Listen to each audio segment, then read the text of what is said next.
ladies and gentlemen, to Body Slam the Competition. BTC presents Spotlight Interview. I'm sorry I'm running a little behind today.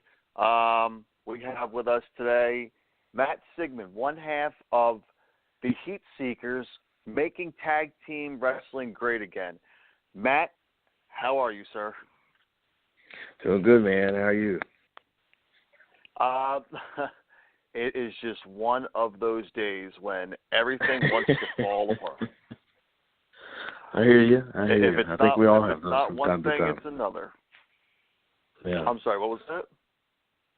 I just said I think we all have those from time to time.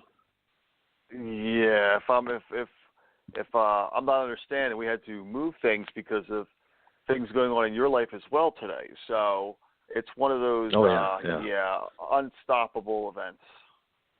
So Very anyway, true. well, we're only going to have you for 45 minutes today, unfortunately, then. But we will make the best of it. Now, you have worked with NWA, AML, Global Force Wrestling, and most recently, you yourself have appeared on Impact, correct? Correct. Now, Very how correct. did you get into it? More or less, who made the as far as Impact or just wrestling in general? Well, we'll start off with wrestling in general. How did you get into it? Who trained you? Started off in Boston, Massachusetts. There was I think it's still there, Chaotic Wrestling. At the time, Killer Kowalski had his hand in it, and I was in high school finishing up, and I decided I wanted to get into wrestling and just give it a try. So I went up there, talked them into letting me come up for a week just to kind of test it out, and I went up there and got beat up pretty bad, and but I loved it. And so I came back down to Tennessee where I was living at the time, and Dr. Tom Pritchard had just left WWE. This was 2005, and he opened up a little wrestling school, and me and a guy named Devin Driscoll signed up for it and kind of trained under Tom for a little while. And then after that, just hit the roads and going anywhere and everywhere possible, traveling a lot and learning a lot with Rock and Roll Express and Les Thatcher and Bobby Eaton and Tracy Smothers and guys like that. So I've had a good time and good experience with some really solid people to learn from. So right. Well, what actually, like I said, what actually wanted you to get you into it? Like, what turned around and said, hey, you know what? I want to do this. Like, for example, for me, it was the first time I seen Shawn Michaels back with the Rockers, with him and Marty Jannetty. Man, for me, growing up, I watched a lot of NWA and WCW, Smoky Mountain Wrestling. I was all about the tag teams. So Rock and Roll Express, Heavenly Bodies, Midnight Express, they're the kind of things that hook me in. And then the more, technical guys, more believable guys like Benoit and Regal, Malenko. That's kind of what hooked me in, was just some of the guys that treated it kind of like a sport. And then the tag team wrestling is really what kind of just hooked me into just wanting to get into the business, though. Just wanting to say, hey, I want to be out there doing what they're doing. So there's guys like that. Very nice, very nice. Now, speaking of, doing, like we mentioned, previous people who have held tag team gold. Now, if I'm not mistaken, you guys are currently still the NWA U.S. Tag Team Champions, correct? Correct, yes. Now, your partner is Elliot Russell, for those that do not know, another phenomenal in-ring competitor, which is another gentleman would love to have on the show, bring in more about the tag team scene from his point of view as well. Now, not many people know this, that you guys are one of 3 tag teams in history to have ever held both the U.S. tag titles and the NWA tag titles at the same time. And for for those that do not know, the other two tag teams are the Midnight Express and the Steiner Brothers. Now, I got to know, how does that make you feel that you guys are in such a small but yet great, I wouldn't say category, but with what I can't even figure out the word I'm looking for, a class. So I mean, it's just awesome. Growing up, especially focused so much on the tag teams and just the history of some of the titles, especially within the NWA. Being a big fan of both the Steiners and Midnight Express, and then finally once we had the NWA US, and we've been able to win the world a couple times, but that last time that we held them, they were both at the same time. When we realized it, we thought that was a really cool moment too. So that was one definitely for like the scrapbook. But yeah, it's an honor, man. We've been really blessed with just some really cool opportunities, and that one ranks pretty high among them. Right. I mean, I would have to agree. I mean, it's like saying, for example, guys that have gone and won, for example, if you go to WWE and you have your teams that win the tag team titles there, and then you go over and win the IWGP tag titles, there's a class for that in its own, which is guys like the Dudley Boys, the Club, the Steiner Brothers. I mean, it seems that a lot of people look at guys like the Dudleys and the Rockers and the Midnight Express and the Rock and Roll Express and the Brain Busters, which I'll get to them in a minute on something. But people seem to lack over the Steiner Brothers, and I feel that they're very influential in the tag team division itself as well. Oh yeah, the Steiners have always been, the top just about everywhere they've gone. I mean, whether it's been, throughout the NWA or their WWF run and all throughout WCW, they've been one of the best tag teams there are. You rank them right up there with, like you said, the Midnights and even like the Road Warriors and Rock and Roll and guys. So yeah, love Rick and Scott. Well, speaking of, I think they're phenomenal. Would love to see them do one more run, even one more match as a tag team. But speaking of, I mentioned the Brainbusters. Current tag teams.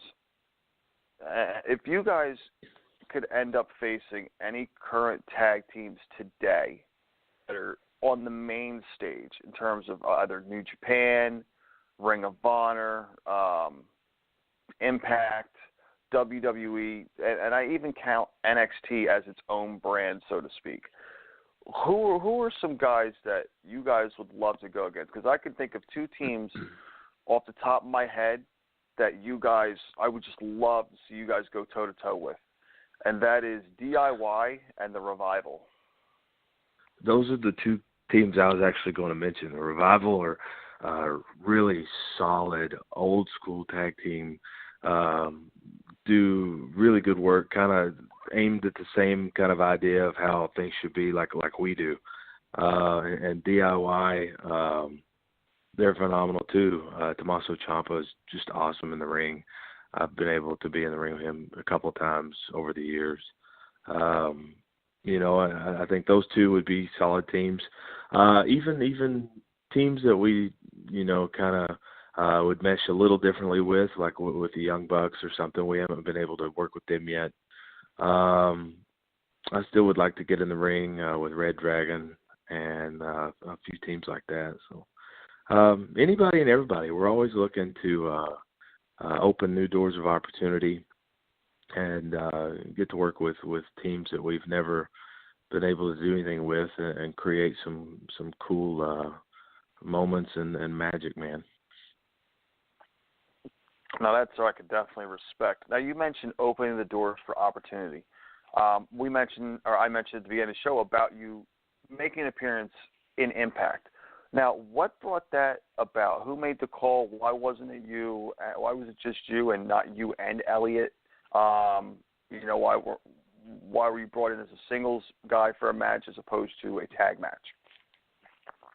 Well, we've done a little bit with Global Force, Jeff Jarrett's promotion last year, throughout some of the towns that he was running, and the Impact now has a whole new office, whole new crew, and they film down here in Orlando, down here at Universal again, and I live pretty much 5 minutes, 10 minutes from the building.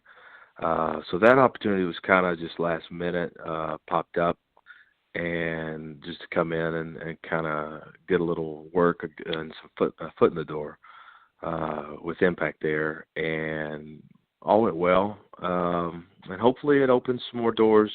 Going to try to get Elliot down here and maybe do some tag work with them very soon. They've got just a really good crew and really good locker room, and they're taking the ship in the right direction as far as I can tell. So I definitely want to be a part of that as long as we can open more doors to the opportunity like we were talking about. Well, that actually, that's not the first time that I've heard about the camaraderie in that locker room. We actually had Dave Penzer on last week, and he said the same thing. He said compared to when, he was working in WCW, he said back in WCW days, it was like a madhouse. Like the asylums were running the madhouse, so to speak. And the inmates were running the asylum. But he said down here at Impact, TNA Impact, it's a whole different environment. Everybody's there to help everybody. Nobody's gunning for themselves.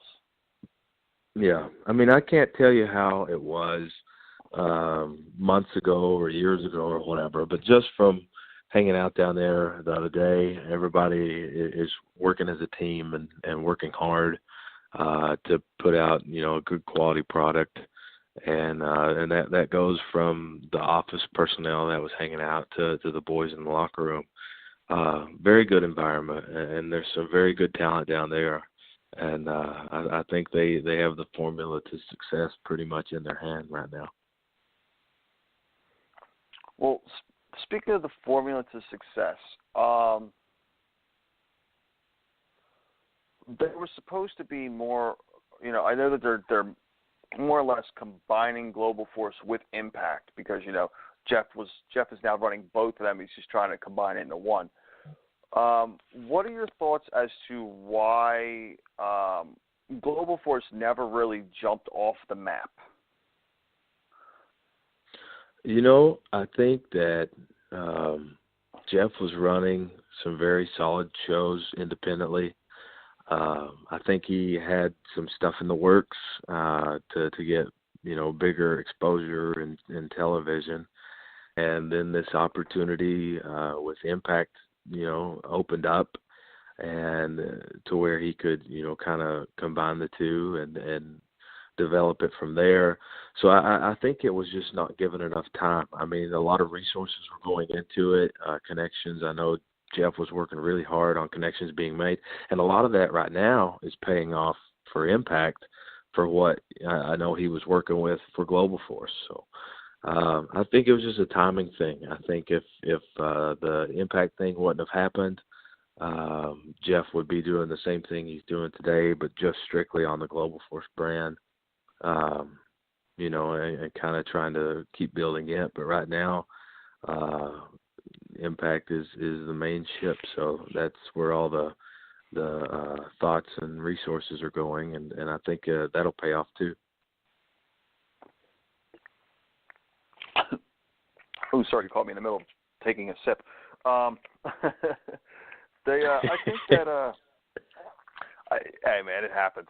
I think that actually, in my opinion, I think it'll work better for Jeff to stay with Impact if he's going to merge Global Force to it, because Impact's already got its following.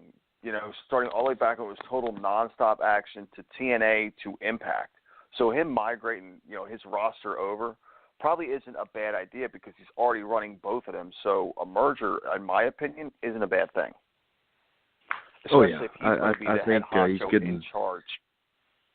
Yeah, he's getting the good quality resources from Impact and established of what he's already done at Global Force and putting it all together and just getting the best of both worlds and creating new product. It's not the same Impact that they had just even a year ago. There's a lot of changes that he's made already there, talent-wise I can agree and with such. that. But I think it's all been for the most part for the better, and they're trying new things and going back to the way things should be on others. And he's got a solid creative team down there now with Dutch Mantell, Sanjay Dutt's on board and others, and I think he's surrounded himself with really good people that really know wrestling, and I think just give it a little more time and it's going to pick up pretty solid.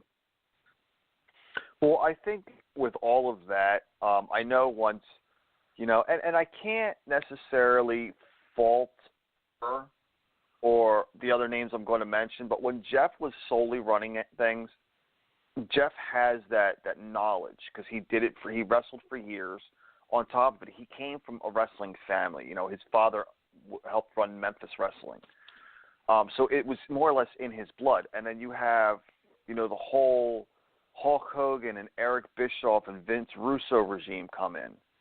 And it starts to falter. They're using storylines from, at that point, 10 years ago, which we know it's got to be a longer span period of time for something like that. And then you have Dixie Carter come in. And she seems to be a woman, more of a businesswoman, but not from the wrestling aspect, and everything starts going downhill. So you put the captain back in charge who knows how to bring that company back up to where it was at one point before. I think that's what's going to make the difference because you've got the guy there who's had it running right the first time.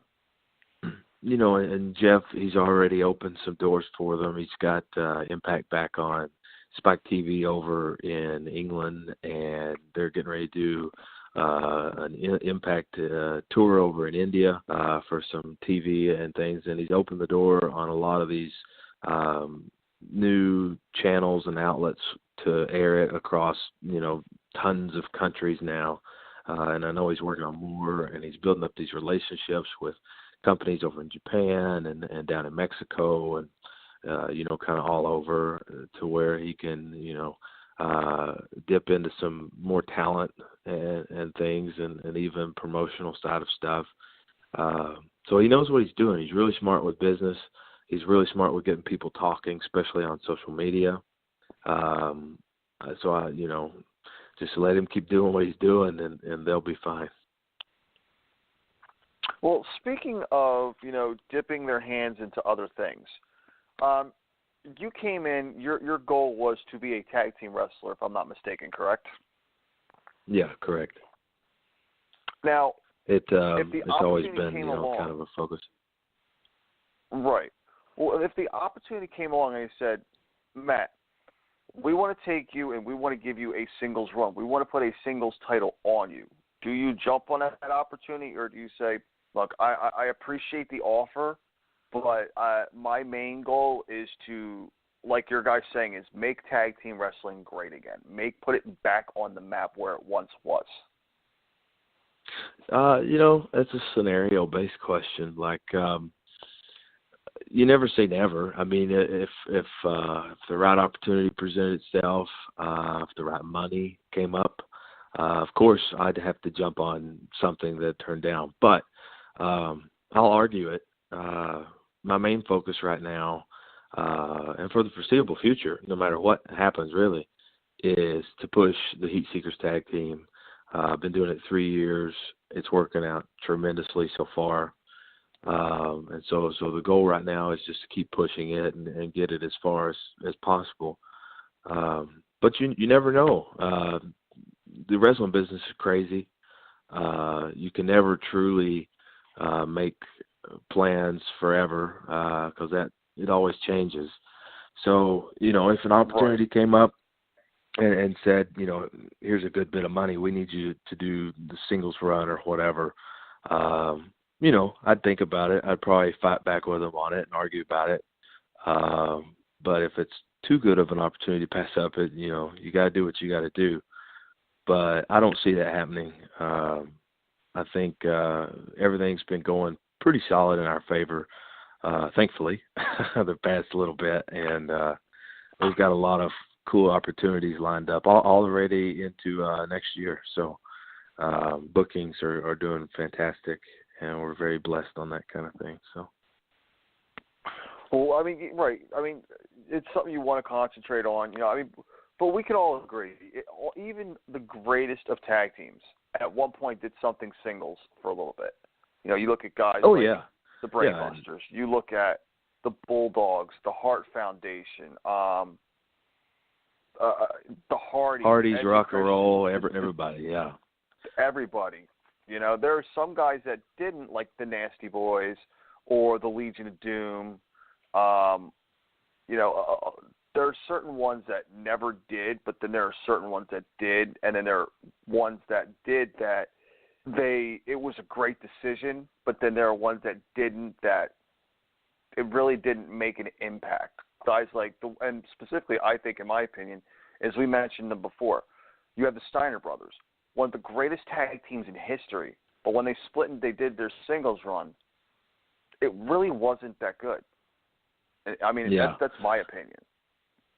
You know what I mean? Over the years, I've been in, a few tag teams over the years, and then left and done my own singles stuff and things. And I've had some good singles runs and good matches and feuds with really good talent, pretty much all over. But I'm always drawn to, and I always get the most out of the business when I'm doing tag team work. That's when creatively I'm at my peak, and in-ring wise as well. So I've always kind of drawn to that, and people I work for always tend to go that direction too. I mean, singles wrestling is really cool, but there is just something about the psychology of a tag team wrestling match that it's just different, and it's a different kind of machine to work with, and the pieces of the puzzle, or you just got to have a different aspect on things. And so I'm always drawn to it a lot more than I am singles work. But, whatever's paying the bills. Exactly. I mean, I feel that you can I'm a big fan of both. Don't get me wrong. I think, in my opinion, the six-man tag championships, now that's getting a little out of hand. Yeah. It's fun to see, but it's just you're going too far with that. But when you get the singles, you have great matches, because of the chemistry at times. But when you get the tag teams going, well, now not only are you worrying about the chemistry of just two guys in the match, now you're worried about the chemistry of four guys. And I think a lot of great things can be done, and it definitely it's like a basketball game. If you're there live, your head is going from one side to the other, watching where this ball goes. When you got a tag team match, you get all four guys into the action at the same time. Your head is doing the same thing. You're trying to watch one and watch the other, and it's great because you never know what you're going to see. Yeah. You mentioned having the doors, once again open, things coming up for the next year. Do you want to enlighten us up on some of those things, or are those kind of we got to wait and see what happens? A lot of it's just random independents, and then, places, the companies that we work with on the regular, a lot of NWA shows with NWA Smoky Mountain, NWA Mid-South and things. We've got a lot of dates lined up with them. AML Wrestling, we're there with them, monthly, leading into WrestleCade each November, and we're going to be doing full WrestleCade weekend again in November in Winston-Salem. That's always a real big, fun event. So we've got those lined up. Talking with going overseas a little bit, trying to get back over to China and line up a few other places too. So it's just randomness right now. But we've got stuff already into next February, I think it is right now. Not saying the schedule's full till next February, but we've already got stuff breaking into next February. Right. And so hopefully we'll be adding, hopefully some more impact dates, and things, and, just whoever's, opening some doors and paying the best.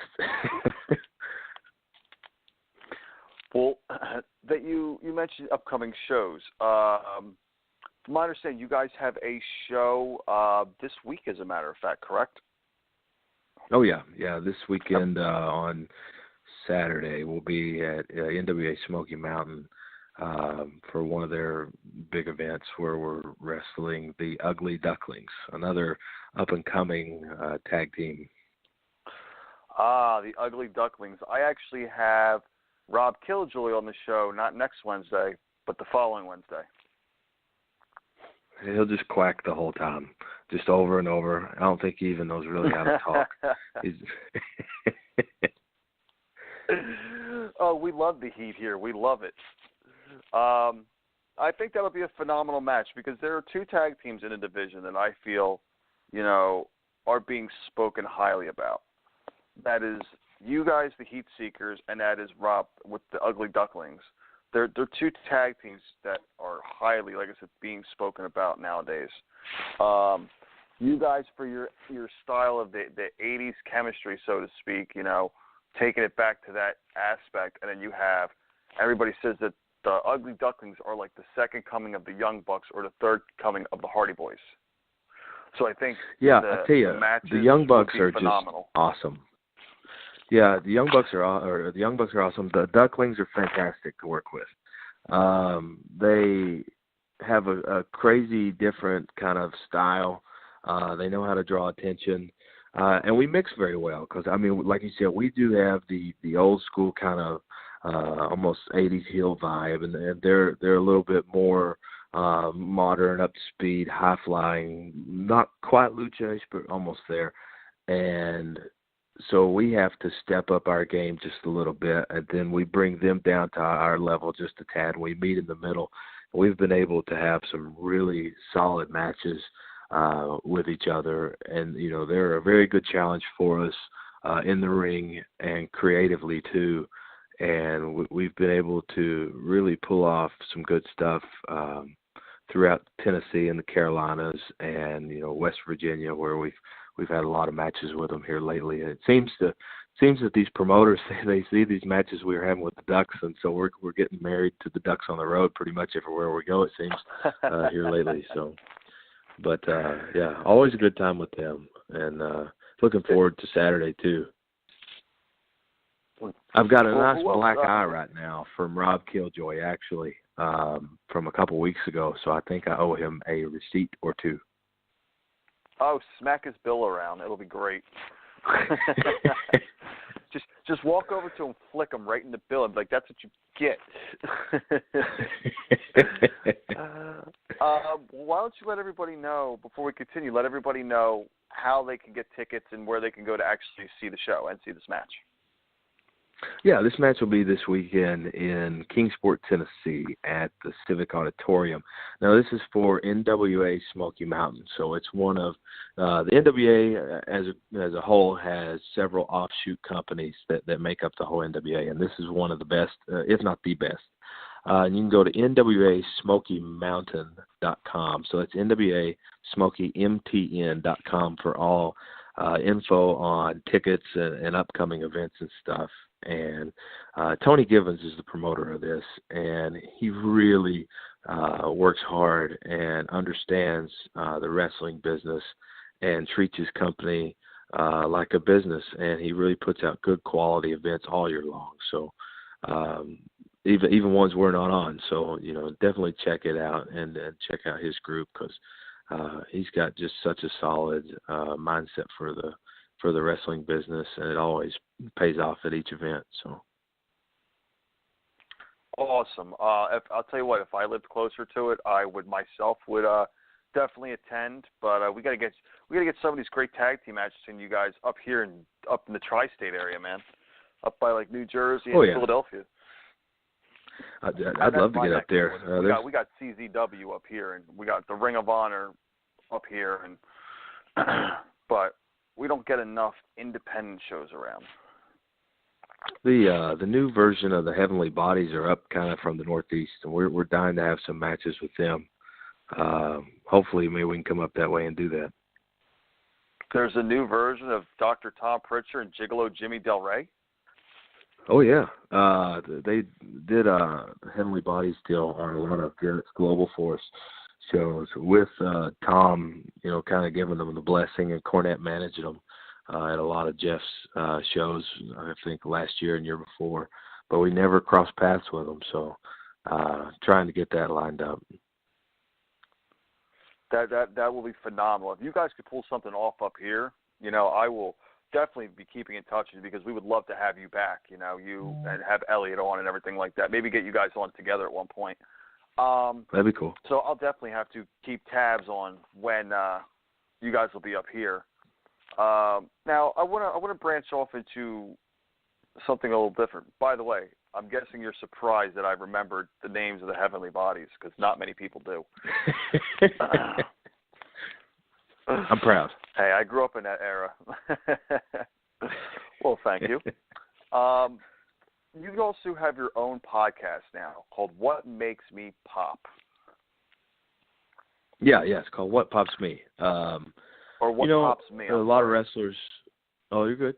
A lot of wrestlers have their own wrestling podcast, and I was looking for something to kind of do on the road to take up time, because wrestling is all I do. So, and the road gets a little boring.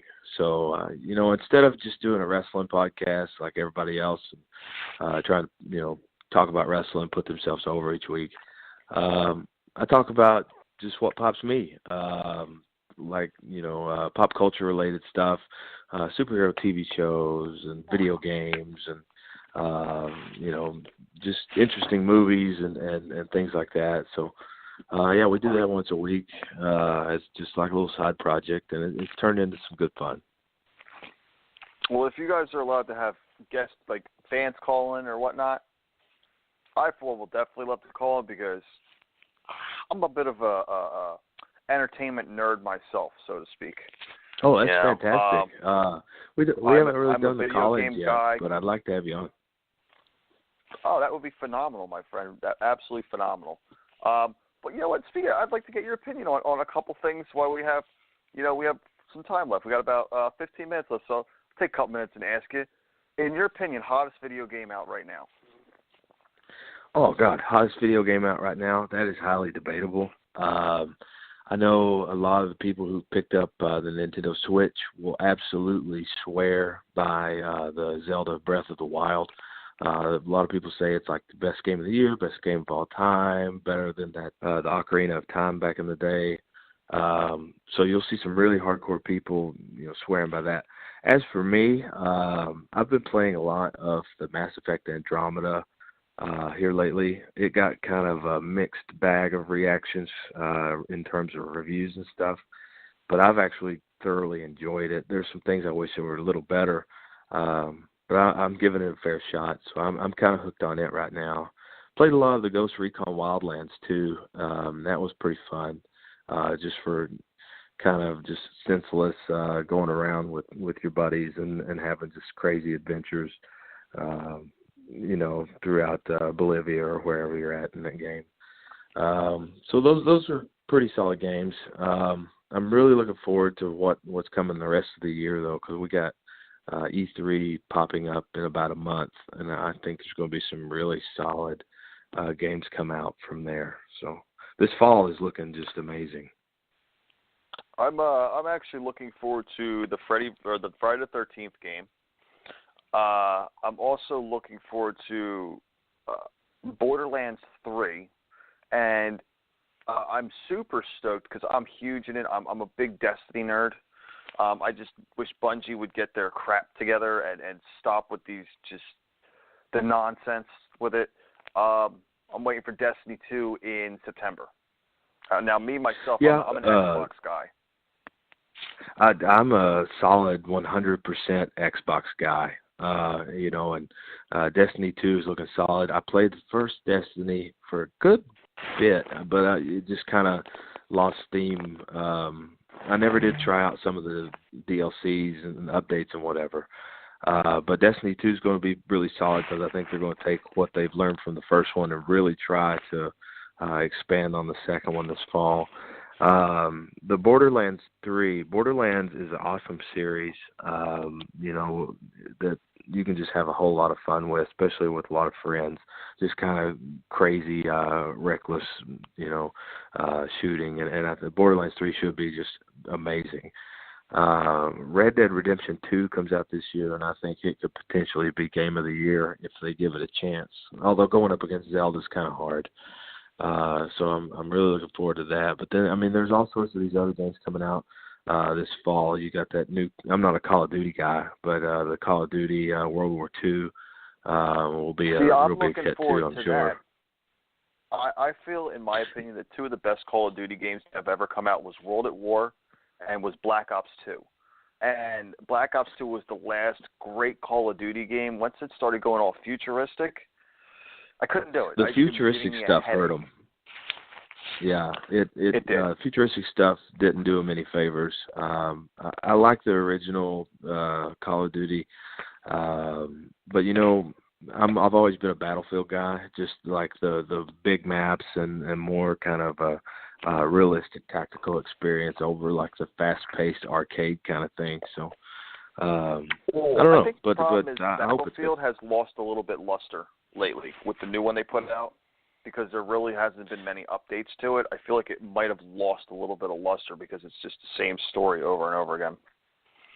Yeah, I really like the campaign on it, where you went from different perspectives of people throughout time. That was kind of cool. The multiplayer is pretty much like you said. It's pretty much always the same, just kind of updated maps and guns and stuff. But I always have a really good time with it, and they brought back a few things this year with the destructive environments and just the pace of the game that was a little bit better. But yeah, we won't see a new one of those this year. Hopefully, get a few more maps and DLC and whatnot. But yeah, the new Call of Duty, it could be really solid if they treat it right. Right, and that's something that Call of Duty could learn from Battlefield and have, the environment itself can be used to your advantage. Like you shoot a rocket launcher, you're not only blowing up your opponent, but you're blowing up a wall too. Yeah, and they should really incorporate utilize that. Yeah, one other game I saw that's coming out this fall. I don't know if you've seen the leaks on it or not, or if you're even a fan of the series. That Assassin's Creed, the next one, possibly coming out this fall, and it's looking like it's going to be called Assassin's Creed Origins. Head back to Egypt and such, and I think that'd be cool since we haven't had one of those in about a year and a half or two. So I would really, really like to see that. The last one I played was Black Flag, and I kind of got irritated with it because I didn't develop my ship properly, and I went into my first giant ship battle, and I couldn't beat it. So every time I would go back to it, it respawned me back at that ship, and I'm like, what the hell with it? I'm not doing this no more. I'm one of those guys that does get a temper when playing games sometimes because I'm really into the game when I'm playing it. Like a buddy of mine just handed me the new Metal Gear Solid game, Metal Gear Solid 5, and it was fantastic. Out. And I've gotten into it. I just got to the part where I got to my own training facility, so to speak, where I could start sending bodies up into the sky. There's a lot of stories to it. I could tell. He said it's about 90 to 100 hours, and that's what I'm liking right there. That's my settle down at night when my house is quiet game. I love that Metal Gear Solid game because it's open world, but it's really tactical. And the missions they can be really hard but really fun. You will get frustrated with it a little bit though. You might be doing the controller throwing if that's what you get into when you get mad. But yeah, it's really cool. Awesome. I would love to keep on this because I could see that we could go on for hours about this stuff. I was going to bring up your thoughts on Guardians of the Galaxy, but we have under 10 minutes. I want to be able to get you to plug. I don't know how we got a couple minutes on. What do you think of the new Guardians? I've got tickets to go watch it today. I've been on the road the past several days with Elliot, so I haven't got to watch it yet. And so I'll be checking it out tonight. And I know I got to stay for how many like extra scenes is there? There's like the 5 post credit scenes. Is that correct? I believe it was 2 or 3. Okay, they said it was a ridiculous amount. So. But I've heard nothing but really good things about the movie, and I love the Marvel universe, the way they do it, and every product is something different. Guardians is always the first one was just really fun, and I'm hoping that's the same route with this one. This one will answer questions. This one will I literally almost peed myself watching this movie. How was the soundtrack? It was really good. It was really good. And by the way, now that I think of it, it is 5 extra scenes. So yeah, you're definitely going to have to sit through all the way through the credits. That's what I figured. I'll have an extra large drink with me just so I can make it through the whole thing. Yes, I mean, like I said, you will laugh hysterically. And like you said, Marvel, the Marvel Cinematic Universe, they have it right. And Fox is just now learning from it when they finally got Deadpool to be rated R, and when they did Old Man Logan rated R, they started doing it right. But the only ones that can even seem to touch anything properly is Disney. And it's just faulty them because they can't cross over characters. The only ones they've managed to have agreements with was Spider-Man because, for whatever reason, they brought Ego over from Fox because Fox owns the right to Ego. And they brought Negasonic Super Teen Girl, from Deadpool from the Marvel Marvel Cinematic Universe. So they've branded each one to an extent, but they need to do more. Yeah, I'm glad Fox that has been able to do a lot with the Deadpool stuff, and hopefully they're going to pick the X-Men stuff back in a good direction. And then I know they got Bryan Singer's doing a mutant TV show called Gifted this fall on Fox. It looks pretty solid. Well, he's also doing the Phoenix Saga. Yeah, I did see that too. I haven't seen a whole lot on it, but I did see where he's doing it. But they've got step in the right direction. Marvel is doing really good with their movies. DC though, like I just can't get behind DC's movies. I like their TV a lot. But their animated stuff is always really good, but just their film universe is just not doing it for me. Well, they did it right with Superman when Henry Cavill, but as soon as they made Batman vs Superman, I couldn't get behind it. I really couldn't. And Wonder Woman looks good. Justice League looks like it might be good, but I think the problem is they downfalled with the second Superman movie. Yeah, they lost a lot of people. It's going to be, internationally, they'll still make a lot of money on these movies. But they know that they've goofed up on a lot of this stuff. Suicide Squad was terrible. Batman vs. Superman was not all that good. Just I don't know. I'll give them a chance on Wonder Woman, and I might even go check out Justice League this November. But I don't know. We'll have to see. Well, I would love to see Thor Ragnarok, but just remember, Thor knows him. He knows him from work. Yeah. But again, I would love to continue, all of this because it's. I definitely will have to come on your show and take you up on your offer for that because we can definitely get some interesting conversation out of it. Matt, I want to thank you for you coming on. It was. I apologize for the lateness. Life happens. And I would love no, to it's come my back fault. on We had to again. record early anyway. You know what? I aim to please the guests. You know what I mean? No, I want to revolve around awesome. what they can do. Where can the fans where can our listeners find you at and follow you at? I'm a social media addict, so I'm posting all day. Instagram, Facebook, and Twitter, all at Sigmon Wrestling. Try to keep it across the board pretty much on all social media platforms. That way I'm easy to find. So, yeah, add me on there. follow me in my crazy adventures with Elliot.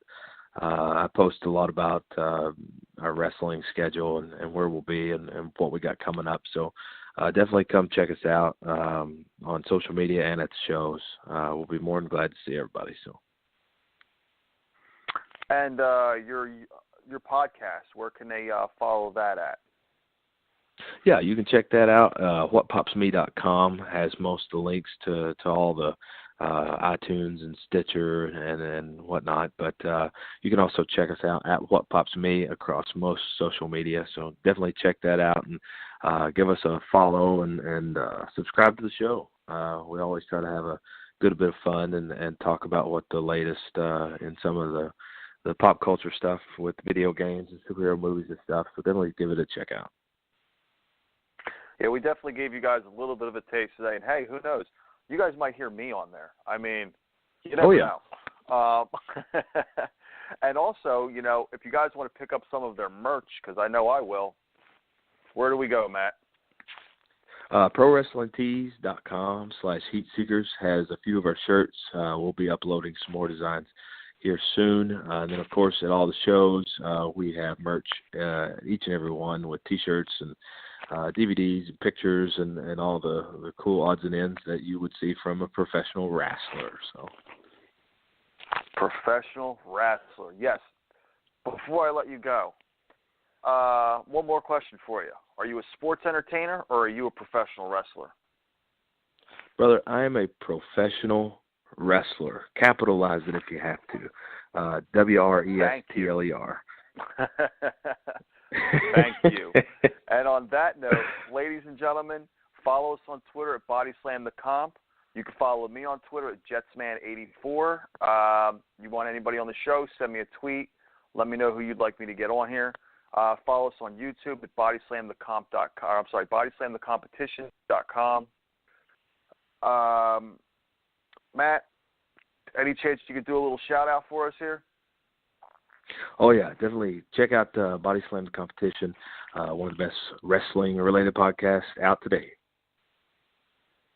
Thank you, sir. And ladies and gentlemen, we will be back Sunday night with Greatest Factions.